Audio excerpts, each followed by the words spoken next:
Samantala mga kabrigada, nanindigan ng pagtutol ang mga transport groups na nagpetisyon noon laban sa No Contact Apprehension Policy o NCAP.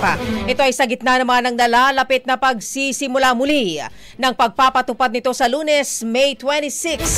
Sa panayam ng Brigada News FM Manila kay Pasang Mazda President Obet Martin, sinabi nitong kaya nila ito tinututulan ay dahil sa labis-labis na mga penalties na natatanggap ng mga operators.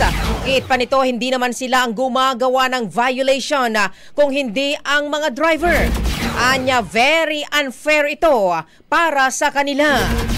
Dito, ang sinosomong kinukuha ang plate number kung sinong name of operator, yun pinabadala ang somo at kami ang pinepenalize, which is very unfair sa aming public transport na mga magkakasama.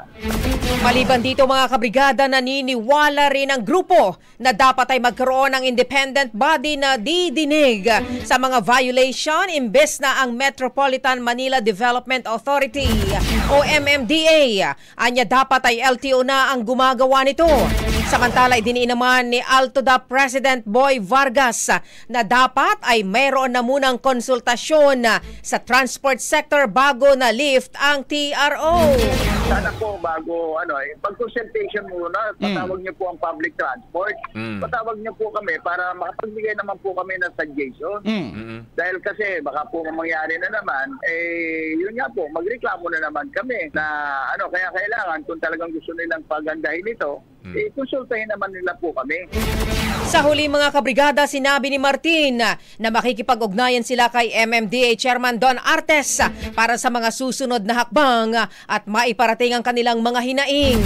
Magpupulong din sina Martin, Vargas, iba pang transport groups kasamang kanilang legal team para alamin ang mga legal na remedyo sa issue.